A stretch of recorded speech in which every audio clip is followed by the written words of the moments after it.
ഈ വിജയത്തിൻ്റെ രുചി എന്താണ്? ഈ ഒരു ചോദ്യം നമ്മളോട് ചോദിച്ചു കഴിഞ്ഞാൽ നമ്മുടെ ഉത്തരം മധുരം എന്നായിരിക്കും. കാരണം വിജയം മധുരിക്കും എന്ന് നമ്മൾ കേട്ടിട്ടുണ്ട്. എന്നാൽ ഇതേ ചോദ്യം നിങ്ങൾ മെക്സിക്കൻ വംശജനായ റിച്ചാർഡ് മൊണ്ടാനസിനോടൊന്ന് ചോദിച്ചു നോക്കൂ. അദ്ദേഹം പറയും വിജയത്തിൻ്റെ രുചി എരിവാണെന്ന്. കാരണം താൻ ജോലി ചെയ്തിരുന്ന ഒരു സ്ഥാപനത്തിൽ ഒരു തൂപ്പുകാരനിൽ നിന്ന് അതേ സ്ഥാപനത്തിലെ ഏറ്റവും വലിയ പദവികളിലൊന്നായ മൾട്ടി കൾച്ചറൽ മാർക്കറ്റിംഗ് സെയിൽസ് ഹെഡായിട്ട് മാറുന്നത് ഈ ഒരൊറ്റ എരിവിനോടുള്ള അദ്ദേഹത്തിൻ്റെ ഇഷ്ടം കൊണ്ടാണ്. അദ്ദേഹത്തിൻ്റെ a boy a burrito and a cookie from janitor to executive എന്ന ഈ ഒരൊറ്റ പുസ്തകം വായിച്ചാൽ മതി എരിവ് എങ്ങനെ അയാളുടെ ജീവിതത്തിൽ ഒരു വലിയ വിജയം നേടിക്കൊടുത്തു എന്നുള്ളത്. ഈ യുണൈറ്റഡ് സ്റ്റേറ്റ്സിൽ ജീവിക്കുന്ന ഏത് ഒരു മെക്സിക്കൻ വംശനായ കുട്ടിയെപ്പോലെയും വളരെ ദുരിതപൂർണമായിരുന്നു ഈ റിച്ചാർഡിൻ്റെയും കുട്ടിക്കാലം. സ്കൂളിൽ അവനൊന്ന് സ്വസ്ഥമായിട്ട് ബ്രേക്ക്ഫാസ്റ്റ് കഴിക്കാൻ പോലും അവരുടെ വെള്ളക്കാരായിട്ടുള്ള കൂട്ടുകാരെ അനുവദിച്ചിരുന്നില്ല. ആ സമയത്ത് അവന് കൂട്ടായത് ജൂഡി എന്ന് പറയുന്ന ഒരു കൊച്ചു പെൺകുട്ടിയാണ്. അവളും മെക്സിക്കൻ വംശജ തന്നെയാണ്. സത്യത്തിൽ അവർ രണ്ടുപേരും ഒരുമിച്ച് ബ്രേക്ക്ഫാസ്റ്റ് കഴിക്കുമ്പോൾ പോലും ഈ കുട്ടികൾ വന്ന് അവരെ ആക്രമിക്കുന്ന ഒരു പതിവുണ്ടായിരുന്നു. ഇതിൽ നിന്ന് രക്ഷപ്പെടാനായിട്ട് അവൻ കണ്ടൊരു സൂത്രം, അവൻ്റെ അമ്മ വളരെ നന്നായിട്ട് കുക്ക് ചെയ്യുന്ന ഒരാളാണ്. ഈ ഒരു കുക്ക് ചെയ്യുന്ന ബെറീറ്റോയുടെ ടേസ്റ്റിനെ പറ്റിയിട്ട് അവൻ വളരെ പുകഴ്ത്തി പറയും. ആ ടേസ്റ്റ് ഒന്ന് പരീക്ഷിച്ച് നോക്കാൻ ഈ വെള്ളക്കാരായ കുട്ടികളോട് പറയുകയാണ്. അവർ പരീക്ഷിച്ച് നോക്കിയപ്പോഴാണ് മനസ്സിലായത് അതിന് ഭയങ്കര രുചിയുണ്ട്. അപ്പോൾ ആ കുട്ടികളോട് അവൻ പറയുകയാണ്, അവർക്കത് വേണമെന്ന് പറഞ്ഞപ്പോൾ എനിക്ക് 25 സെൻറ്റ് വെച്ചിട്ട് തരണം എന്ന് പറഞ്ഞു. അങ്ങനെ അവൻ ആ സ്കൂളിൽ ബെറീറ്റോ വിൽക്കാൻ തുടങ്ങുകയാണ്. ഈ കഥയിലെ ആ ആൺകുട്ടിയുടെ burrito, a boy a burrito and a cookie from janitor to executive എന്നതിലെ ബെറീറ്റോയുടെ ഭാഗമാണ് ഇവിടെ ആരംഭിക്കുന്നത്. ഇവൻ വീട്ടിൽ ബെറീറ്റോ അമ്മയെ കൊണ്ട് ഇങ്ങനെ ഉണ്ടാക്കുന്നു, കുട്ടികൾക്ക് ഇങ്ങനെ സ്കൂളിൽ വിതരണം ചെയ്യുന്നു. 25 സെൻറ്റ് വെച്ച് വാങ്ങിച്ച് ഒരു കുപ്പിയിലിട്ട് നിറച്ച് ഒരു വലിയ തുകയാവുമ്പോൾ അവൻ്റെ ഗേൾ ഫ്രണ്ടായി കൊച്ചു ജൂഡിക്ക് വേണ്ടിയിട്ട് ഒരു സമ്മാനം വാങ്ങിക്കാനായിട്ട് അവൻ ഒരു ബേക്കറിയിലെത്തുകയാണ്. പക്ഷെ ബേക്കറിയിലെത്തുമ്പോൾ സംഭവിക്കുന്നത്, ഇത്രയും ചെറിയൊരു കുട്ടി ഇത്രയും സാധനങ്ങൾ, കുറേ മിഠായികളൊക്കെയാണ് നമ്മളൊക്കെ കാണുന്ന മാൾസും ഗാലക്സിയും പോലെയുള്ള മിഠായികളൊക്കെ വാങ്ങിച്ച് കൗണ്ടറിൽ ചെല്ലുമ്പോൾ വെള്ളക്കാരനായിട്ടുള്ള ആ ബേക്കറി ഉടമയ്ക്ക് ഒരു സംശയം തോന്നുകയാണ്. ഇത്രയും ചെറിയ അതും ഒരു മെക്സിക്കൻ വംശജനായിട്ടുള്ള കുട്ടിക്ക് എവിടെ നിന്നാണ് ഇത്രയ്ക്കധികം പണം കിട്ടുന്നത്? നീ ഇത് മോഷ്ടിച്ചോ എന്ന് ചോദിക്കും.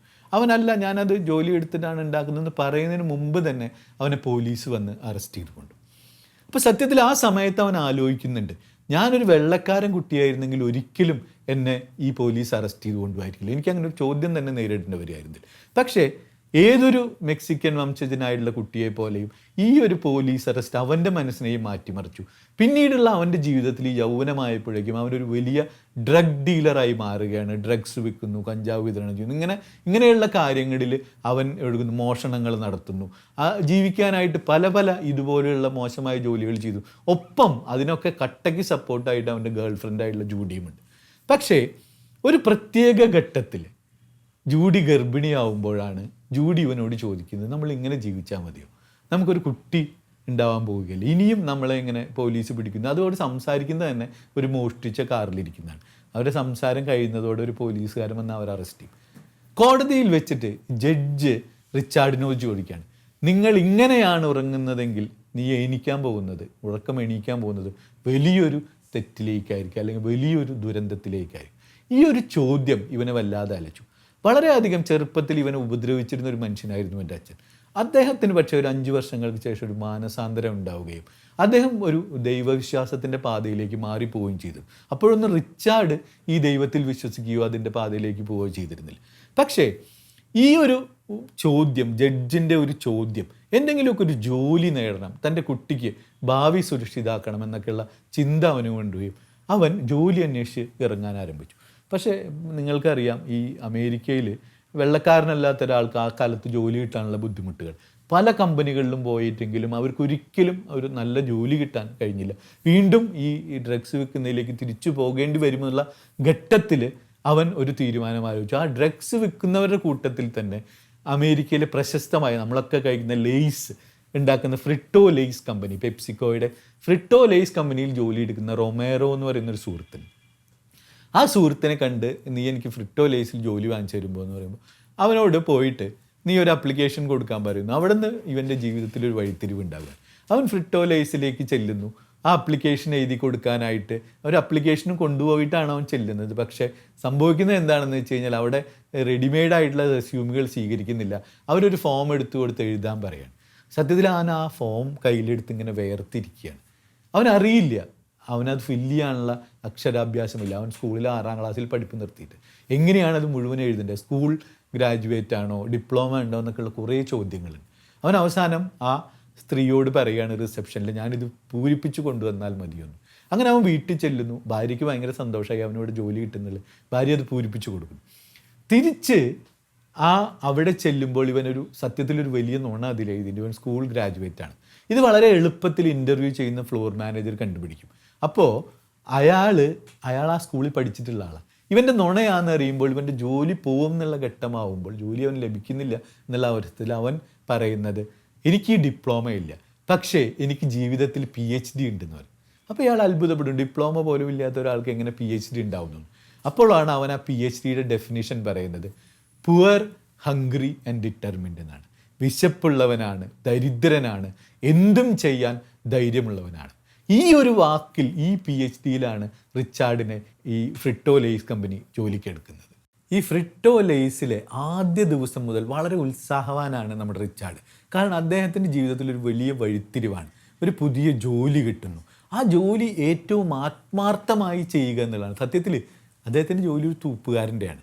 അവിടെയുള്ള ആ വലിയ പ്ലാന്റിൽ ഈ ലെയ്സ് ഉണ്ടാക്കുന്ന, അല്ലെങ്കിൽ നമ്മളുടെ ചീറ്റോസ് ഉണ്ടാക്കുന്ന ഫാക്ടറിയാണ്. നമ്മളൊക്കെ കഴിക്കുന്ന ചീറ്റോസും ഡോറിറ്റോസും പോലെയുള്ള സാധനങ്ങൾ ഉണ്ടാക്കുന്ന ലെയ്സിൻ്റെ ആ ഫാക്ടറിയിൽ അദ്ദേഹം ഇങ്ങനെ ഓരോ സ്ഥലങ്ങളായിട്ട് ക്ലീൻ ചെയ്തുകൊണ്ടിരിക്കുകയാണ്. അതിൻ്റെ ഒപ്പം തന്നെ അയാൾക്ക് മെഷീനിൻ്റെ പ്രവർത്തനങ്ങൾ ഭയങ്കര ഇഷ്ടമാണ്, യന്ത്രങ്ങളുടെ. അച്ഛൻ വളരെ മോശം അച്ഛനായിരുന്നെങ്കിലും അദ്ദേഹം ഇങ്ങനെ ചില ചെറിയ സാധനങ്ങൾ നന്നാക്കാനൊക്കെ അയാളെ പഠിപ്പിച്ചിട്ടുണ്ട്. അതുകൊണ്ട് തന്നെ ഈ ലെയ്സൊക്കെ ഉണ്ടാക്കുന്ന മെഷീനുകൾ, ഈ ചീറ്റോസ് ഉണ്ടാക്കുന്ന മെഷീനുകൾ എങ്ങനെയാണ് വർക്ക് ചെയ്യുന്നത്, അതെങ്ങനെയാണ് ചീറ്റോസായി മാറുന്നത്, ഈ പഫ്ഡപ്പ് ആവുന്നത്, ഇങ്ങനെയുള്ള കുറേ ചോദ്യങ്ങൾ അയാൾക്ക് ചോദിക്കാനുണ്ട്. പക്ഷേ ഏറ്റവും താഴേക്കിടയിലുള്ള ഒരു തൂപ്പുകാരനായതുകൊണ്ട് അയാളുടെ ചോദ്യങ്ങൾക്ക് ആരും മറുപടി പറയുന്നുണ്ടായിരുന്നു. അയാളുടെ സുഹൃത്തായ റൊമാരോ തന്നെ പറഞ്ഞു കൊടുക്കുന്നുണ്ട്, അവർ ഭക്ഷണം കഴിക്കാനിരിക്കുന്ന ആ ഡെസ്കുകളിലെ വ്യത്യാസം, അതിൽ ഏറ്റവും താഴേക്കിടയിലിരിക്കുന്നവരും ഇടത്തരക്കാരും ഏറ്റവും മുകളിലെ ഓഫീസേഴ്സൊക്കെ ഇരിക്കുന്നു, ഒരിക്കലും ഈ ഡെസ്കുകൾ മാറി ഇരിക്കാനുള്ള അനുവാദം പോലും അവർക്ക് ഉണ്ടായിരുന്നില്ല. ഈ യന്ത്രങ്ങളുടെ പ്രവർത്തനം ഇഷ്ടമുള്ള ഈ നമ്മുടെ റിച്ചാർഡ് അയാൾക്ക് പറ്റിയ ഒരു എൻജിനീയറെ കണ്ടുപിടിക്കുന്നുണ്ട്. ക്ലാരൻസി ബേക്കർ ഒരു നീഗ്രോ ആണ് ആ ഒരു എൻജിനീയർ. അയാളെ തന്നെ വിശേഷിപ്പിക്കുന്നത് ഒരു സെൽഫ് മെയ്ഡ് എൻജിനീയർ എന്നുള്ളതാണ്. മറ്റുള്ള എൻജിനീയർമാരിൽ നിന്നൊക്കെ വ്യത്യസ്തനാണ് അയാൾ ചിലപ്പോഴൊക്കെ എന്താണ് റിച്ചാർഡ് ചെയ്യുന്നതെന്ന് ശ്രദ്ധിക്കുന്നുണ്ട്. റിച്ചാർഡ് വളരെ എളുപ്പത്തിൽ അയാളുടെ ഒരു പ്രീതി പിടിച്ചു പറ്റുന്നു. കാരണം തനിക്ക് യന്ത്രങ്ങൾ ഇഷ്ടമാണ്, എങ്ങനെയെങ്കിലുമൊക്കെ ഈ യന്ത്രങ്ങളുടെ പ്രവർത്തനം എനിക്ക് കൂടി പഠിപ്പിച്ചു തരണമെന്ന് പറയുന്നു. റിച്ചാർഡിൻ്റെ ഈ സ്ഥിരോത്സാഹം കണ്ടിട്ട് ബേക്കർ അവനെ കൂടെ കൂട്ടുന്നു. അവനെങ്ങനെയാണ് ഈ യന്ത്രങ്ങളൊക്കെ പ്രവർത്തിക്കുക എന്ന് പറഞ്ഞു. അങ്ങനെ ജീവിതം വളരെ രസകരമായിട്ട് മുന്നോട്ട് പോവുകയാണ്. അയാൾ ജോലി എടുക്കുന്നുണ്ട്, ചെറിയ പ്രൊമോഷനുകളൊക്കെ, മെയിൻ്റനൻസ് ടെക്നീഷ്യനായിട്ടുള്ള പ്രൊമോഷനൊക്കെ കിട്ടുന്നുണ്ട്. അങ്ങനെ ഒപ്പം തൂപ്പ് ജോലിയും നടക്കുന്നുണ്ട്. ഇങ്ങനെ ജീവിതം വലിയ അല്ലലൊന്നുമില്ലാതെ ഭാര്യയും ഒരു സൂപ്പർ മാർക്കറ്റിൽ ജോലി എടുക്കുന്നുണ്ട്, 2 കുട്ടികളുണ്ട്.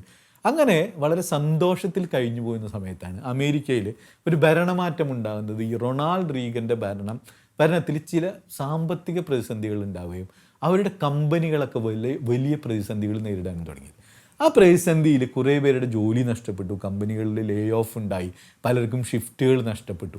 അങ്ങനെ വിഷമിച്ചിരിക്കുമ്പോഴാണ്, കമ്പനി പോലും പ്രതിസന്ധിയിലായിരിക്കുമ്പോൾ, അങ്ങനെയുള്ളൊരു ഘട്ടത്തിലാണ് ഈ പെപ്സിക്കോ കമ്പനിയുടെ വളരെ കരിസ്മാറ്റിക് ആയിട്ടുള്ള പ്രസിഡൻറ്റ് റോജർ എൻറിക്കോ തൻ്റെ തൊഴിലാളികൾക്കായിട്ടൊരു വീഡിയോ സന്ദേശം പുറപ്പെടുവിക്കുന്നു.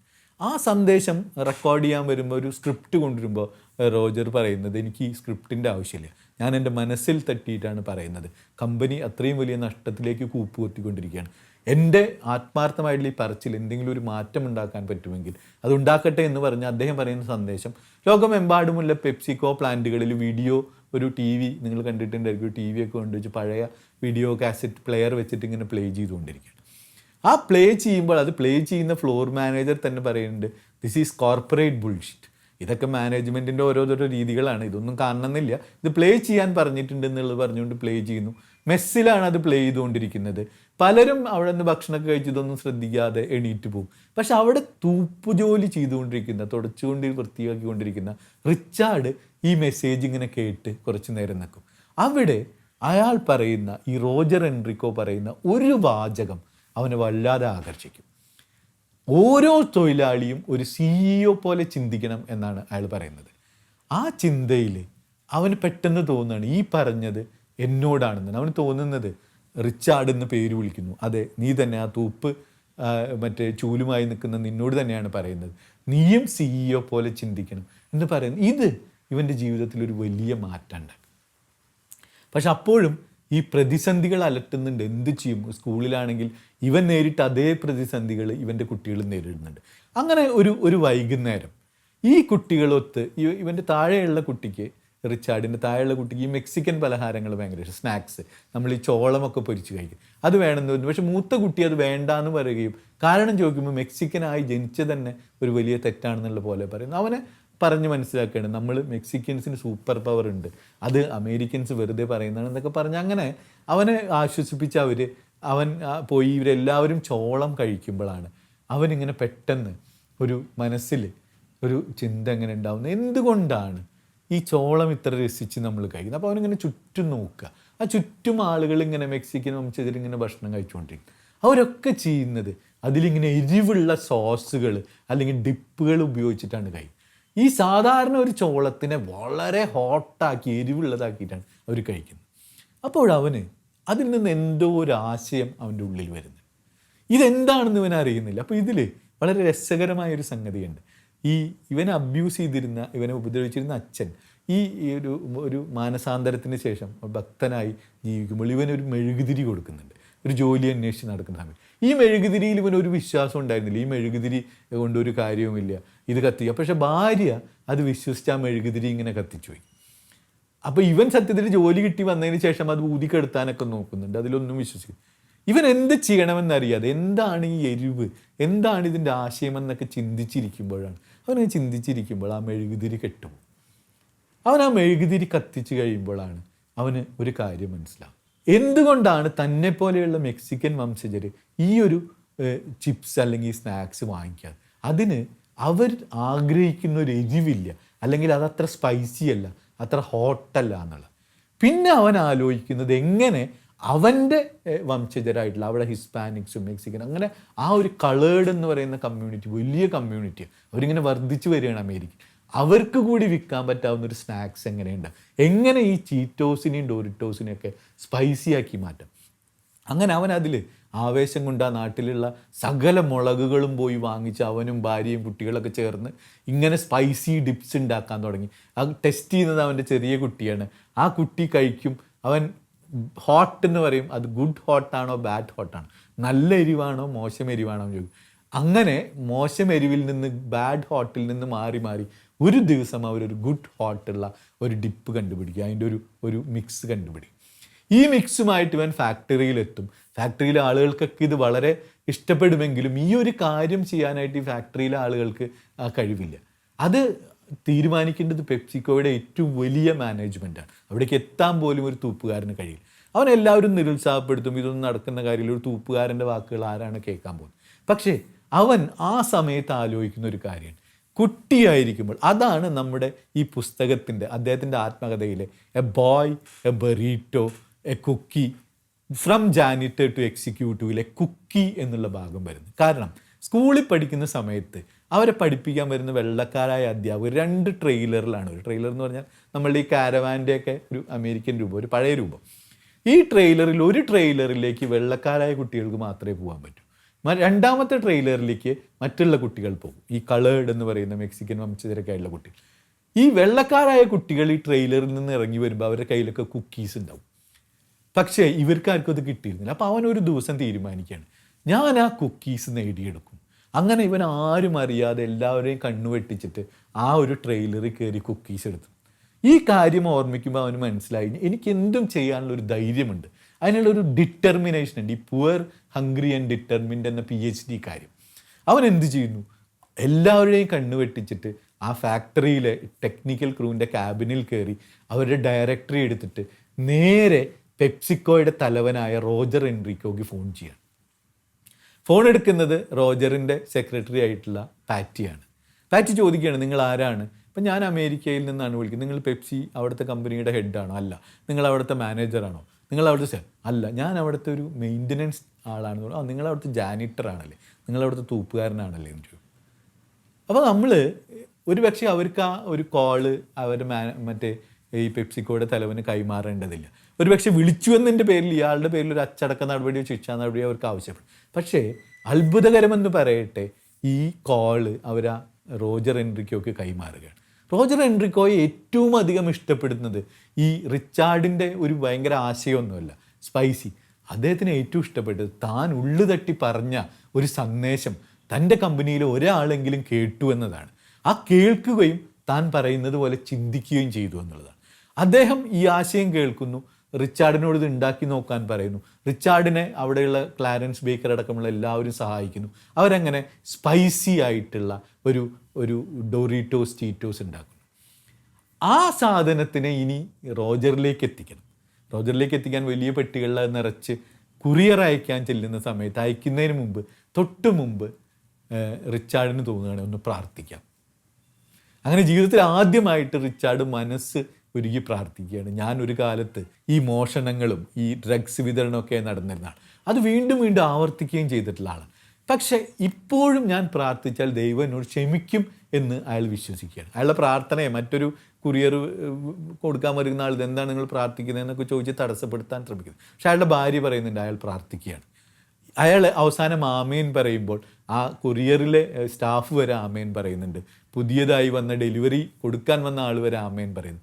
ഈ ഒരു പാക്കറ്റ് എൻറിക്കോയുടെ കയ്യിലെത്തുകയും അത് രുചിച്ചപ്പോൾ അതിൻ്റെ എരിവ്, എത്ര എരിവുണ്ടെങ്കിൽ പോലും അയാൾ അതിൻ്റെ ആ ഒരു രുചിയിൽ ആകൃഷ്ടനാകുകയും ഈ നമ്മളുടെ റിച്ചാർഡിനോട് ഇത് കമേഴ്സ്യലായിട്ട് ഉൽപ്പാദിപ്പിക്കാനുള്ള എല്ലാ സൗകര്യങ്ങളും ചെയ്യാൻ ഒരു പ്രസൻറ്റേഷൻ റിച്ചാർഡ് നടത്താനായിട്ട് റോജർ നേരെ തന്നെ റിച്ചാർഡ് ജോലി ചെയ്യുന്ന ഫാക്ടറിയിൽ ഒരു തൂപ്പുകാരൻ്റെ പ്രസൻറ്റേഷൻ കേൾക്കാനായിട്ട് ഒരു കമ്പനിയുടെ ഏറ്റവും വലിയ തലവൻ വരുന്നു എന്നുള്ളതാണ് അതിൻ്റെ ഏറ്റവും വലിയ കാര്യം. ആ പ്രസൻറ്റേഷൻ കേൾക്കുകയും അങ്ങനെ വളരെ വിപുലമായ രീതിയിൽ ഒരു 19,000 ക്യാൻ ടിന്ന് സാധനങ്ങൾ ഇതുണ്ടാക്കുകയും അത് സൂപ്പർ മാർക്കറ്റുകളിലൊക്കെ വിതരണം ചെയ്യും.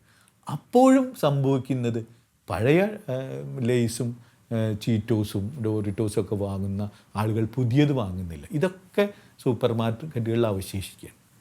അപ്പോൾ അയാൾ ചിന്തിക്കുകയാണ് എന്തുകൊണ്ടാണ് ഇതാരും വാങ്ങിക്കാതെ. അയാൾ വളരെ നിരാശനായി, അയാൾ തോറ്റുപോയി. അപ്പോൾ അയാളുടെ മകനാണ് പറയുന്നത്. അയാളിങ്ങനെ ചിന്തിച്ച് വിഷമിച്ച് അപ്പോഴൊക്കെ അയാൾ ആ മെഴുകുതിരിനെ ആശ്രയിക്കുന്നുണ്ട്. അയാൾ ആ മെഴുകുതിരി കത്തിച്ചിട്ടാണ്. അപ്പോൾ ആ മെഴുകുതിരി കത്തിച്ചിങ്ങനെ ഇരിക്കുമ്പോൾ ഈ മകൻ വന്നിട്ട് അത് പെട്ടെന്ന് കറണ്ട് പോകുമ്പോഴാണ് ആ മകൻ ഇങ്ങനെ വരുന്നു. എന്തുകൊണ്ടാണ് ഇത് ചിലവാവാത്തതെന്ന് നോക്കുമ്പോൾ മൂത്ത മകൻ അയാളോട് പറയണം, അപ്പാ മറ്റുള്ള എല്ലാ ലേസിൻ്റെ പ്രോഡക്റ്റുകൾക്കും പരസ്യമുണ്ട്, ഇതിന് പരസ്യമില്ല. ഇത് പരസ്യമില്ലാതെ എങ്ങനെ അറിയും ഇത്ര നല്ലൊരു പ്രോഡക്റ്റ് ആളുകൾ മാർക്കറ്റിൽ വന്നിട്ടുണ്ടെന്ന്? അത് അയാൾക്ക് സത്യമാണ്. പക്ഷെ ആ മകൻ ഒരു കാര്യം കൂടിയും ചെയ്യുന്നുണ്ട്. അവൻ്റെ പോക്കറ്റ് മണി സൂക്ഷിച്ചൊരു വലിയ ചില്ലുകുപ്പിയുണ്ട്.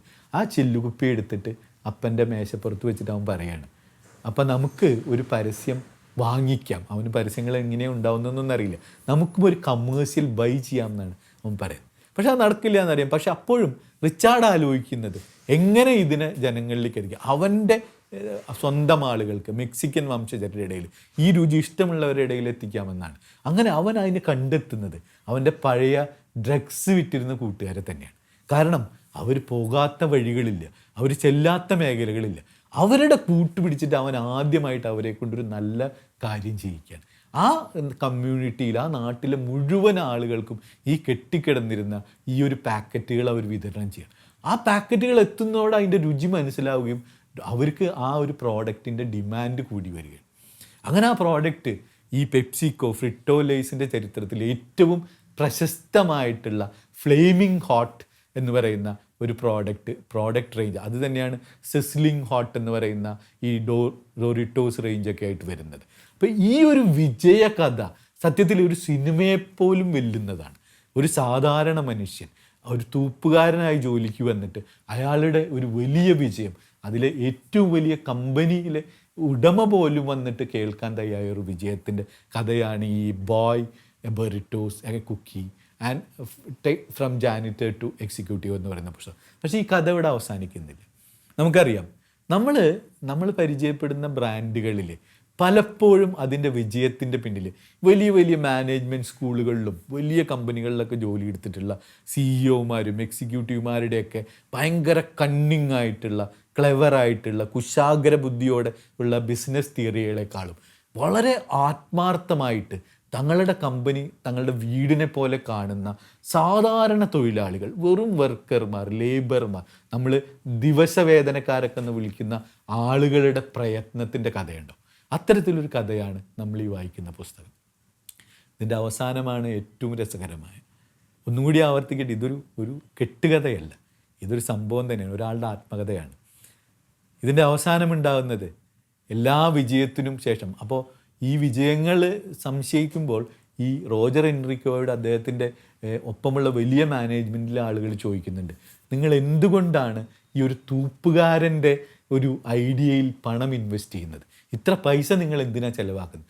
അപ്പോൾ അയാൾ പറയുന്നത്, ഞാൻ ഒരു തൂപ്പുകാരനിലല്ല, അയാളുടെ വിഷനിലാണ് പൈസ ഇൻവെസ്റ്റ് ചെയ്യുന്നത്, അയാളുടെ ഉൾക്കാഴ്ചയിലാണ്, അയാളുടെ ദീർഘദർശനത്തിലാണ് പൈസ ഇൻവെസ്റ്റ് ചെയ്യുന്നത്. അതൊരു മുതലാളി അല്ലെങ്കിൽ ഒരു കമ്പനി ഉടമയ്ക്ക് ചെയ്യാവുന്ന ഏറ്റവും വലിയ കാര്യം.